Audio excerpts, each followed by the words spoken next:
Hi, I'm Lou with another episode of My Car Story, and we're in Carlisle, Pennsylvania at the Carlisle events.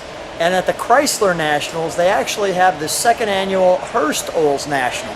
So with that being said, I'm with Rick. Rick, what's your last name? Tice. Rick Tice. And Rick, you have a position with the Oldsmobile cars. What is that? I'm involved with most of the Oldsmobile national organizations, but in particular this show, the Hurst Olds Club of America. I'm a past host of the Hurst Nationals in Hurst year 2012. I'm a member there, and I own two unique Hurst cars. Unique Hurst cars. What is the unique Hurst car? What year and model do we have here today? This particular Hurst Oldsmobile is a 1976 Oldsmobile Cutlass with what was intended to be the Hurst Olds model of that production year. However, a number of factors came into play, and even though they mocked up this car to demonstrate and announce what that would look like, none were ever produced. And this car had, step right alongside me if you would. Let me show the car. This car did not look like this when you found it. No, this car was badly wrecked shortly after it was released by Hurst to public ownership, and the understanding was that it probably was destroyed and went to the crusher. But after some 21 or 22 years, it was miraculously discovered by accident and verified, and I like that. To be recovered. The car was in an accident and it was discovered by accident. It was, yes. Okay. All right. So tell me something first of all. What's going on with these T-tops? Because they're different. This car was kind of in the middle of a lot of changes. Hurst Olds, the Hurst company originally replaced or produced T-tops in 1975, but shortly afterwards had some issues with leakage, and so they established a process of re-engineering them, and it would appear that this car has one of the original style and one of the what were to become the new style T-tops.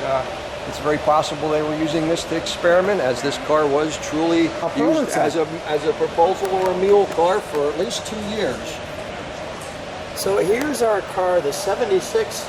There was not a Hurst Olds this year. There was a prototype, then a damaged prototype. So how did this car become found again? What was the story there? A gentleman who delivers cars was delivering a car for Dick Vermeil, the Eagles coach, and happened to pass by the back end of his car with somewhat different paint scheme on it, but the word 76 Hurst hand lettered. Knowing enough that there was not such a creature, why he did some investigation and some verification and involved me in that process, we were able to determine that it actually was that original proposal car used by Hurst. Through the VIN number? Through the VIN number, yes. Unbelievable. So when you found out it was, what year did you find out this, when did you find this car? It was somewhere around 2004. Was that like that when you bought it? That would have been something that Hurst added. That's serious. Again, a different sort of situation. The car actually was used for a period of time at track events. I have some pictures of Linda Vaughn and Miss Hurst actually sitting on the roof of this car through the T-top, waving to the crowd at the Pocono racetrack. And in order to communicate from the track, they placed a CB in the car. Okay. The actual radio CB radio combination was an option, not very often chosen, but over a few years there in Corvettes, Oldsmobiles, Cadillacs, and they used that radio in here because of the CB capability communications as track events, and that's why that antenna is on the rear fender. And you, first of all, you rarely see 76 Oldsmobile Cutlasses in this condition, period. There's a few of them out there. Again, the aficionados and those in favor. There's actually a club that's dedicated to kind of these years and body styles, 73 through 77, and there's a few out there that have been maintained and again restored or brought back to prime condition. This one again was badly damaged overall. Floors needed to be replaced, and fenders and the whole front end needed to be replaced and repaired, and it was done at least to these drivable standards here, painted by myself and the work done by myself, and so I say that it's been resurrected. It possibly still could be restored. All right, but still a great caretaker. Great job, Rick. So let's take a look at the interior, shall we? It has somewhat of a standard or similar Step back just interior a for second. the Olds Appreciate Cutlasses. that. It does have a little Hurst unique badge Hurst right there. badging that was added. Hurst took one of their existing style badges and modified it to be used in this car. It does have one feature that's popular, not in all the cars, but it does have the swivel bucket seats. Show the swivel bucket seat. Swivel the seat to get in or get out of the Oh, I car like with that. the lever on the side. We Locks gotta back do in. that now. One of the unique things that people like to do is turn that seat because you can turn it and actually close the door. Really? So Okay. some folks who have that in Keep- various keep it- cars, Keep it that way for a second. they like to demonstrate that. So here's the back end. Here's the different T-tops. You can tell because we've got kind of these metal pieces on one side They're and slightly not that on the other. different configuration. They operate a little differently. So let me sit in your seat, and I just turn back in. Yep. Oh, very cool. Nice instrumentation. I like the way it's deep in there. Yep, it was a popular dash. Is this, with, is this the Oldsmobile lights? Cutlasses. There's the May I lights. pull those? Sure. Okay, so it gives us the illumination. Very nice. And, again, one of the reasons that the car never went into production, as well as the following year, 1977, even though this one was once again used for the similar body style proposal, is that Oldsmobile was selling what was to be record-setting years of the Cutlass models, and they just simply did not need to take a few hundred and go through this process and then attempt to sell them through the dealers. So the project was abandoned both years based pretty much on that situation. So correct me if I'm wrong, but this is a special Hurst old shifter This too. was a popular Hurst old shifter on through early production all the way up into the 70s with the Hurst cars. It's And- what they call a his and hers shifter often because it can be moved to the right side where you see the numbers 1, 2, 3, and then it can only be shifted one position at a time as if you would be racing and you didn't want to go beyond where it should be, or it could be on the left side, which is pretty much standard of the day for driver and position indications, and they thought, well, that would be the guys on the racing side and the gals on the other side. Right. So they called them his and hers. The his and hers shifter. Okay. Very popular. Little tag on there. Lots of room in this car. Very comfortable. They were very popular cars in any version of style, first modification or otherwise. Big wide door. All right, let's take a look in the trunk for just a moment.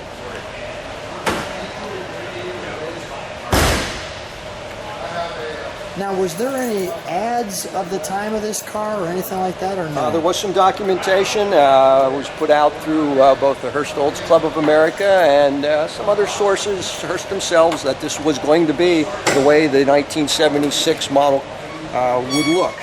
Again, however, it never came to fruition. Where's your T-top? One of the features you see here is the T-tops also came with these storage bags, and you can see a badge, the Hurst hatch is what they called the T-tops. Eventually other makers came out and into the picture with that as well, but Hurst was pretty much the producer across all the name plates for car manufacturers to install T-tops. The Hurst hatch. Okay. Let's take a look under the hood, shall we?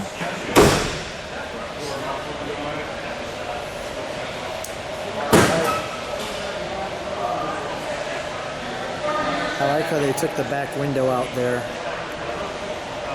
to give you that look. I was just commenting, I like how they take the back window out.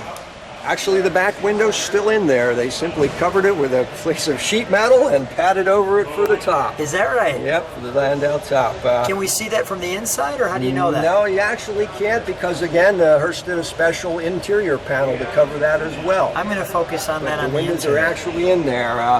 And in 76, the Olds Cutlass was still available with a big block 455 engine. They actually had In chosen... 76 they had a They 455? actually had chosen a model like that and experimented initially, but because of some window modifications that was turned down, and then this was the one that was chosen. This is a 350 option, but it does have some unique performance things. Again, it was kind of used as an experimental car, and based on the numbers on the camshaft in this car, it looks to have been the experimental camshaft, which actually became the one used the next year in what they called their 403 marine motor because the camshaft was based on marine boat engines. Really? And it definitely shows in the drivability. You know what? Is that right? Does it drive like a boat? And no, it goes fast like a boat. Oh, it fast like a boat. You know, one of the things I just noticed, you've got the hideaway wipers, so when the hood's shut, you can't see the wipers. Pretty much so, yeah. Yeah, that's a really, that's another good feature that I think that we need to kind of bring back. I think that looks absolutely great. Well, let's fire her up, shall we? Let's hear what she sounds like. Let me show the interior. So here's those back pieces. I'm going to show this side. Actually, I'll go down the other side because I can see it better with the light.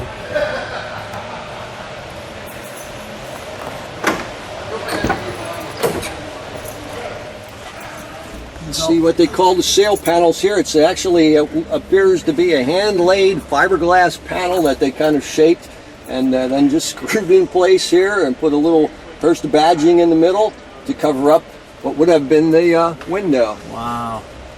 The windows are still in there. The outside just has some sheet metal and padding for the top. Did not see that coming. Okay. And even nice plastic ribbons there. They're still from the factory. All right, let's fire it up.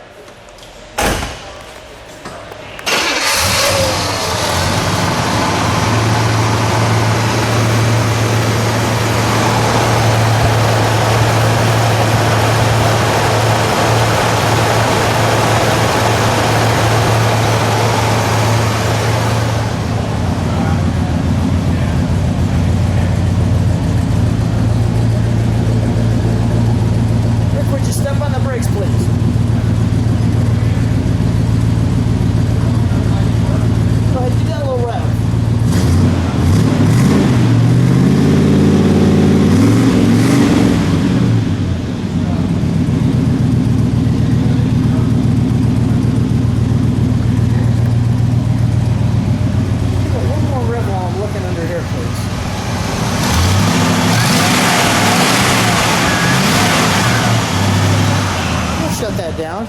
Oh yeah, I can hear that little boat motor. It's got a little to it. Again, has that Oldsmobile rumble to it. Very, very nice. Come on out.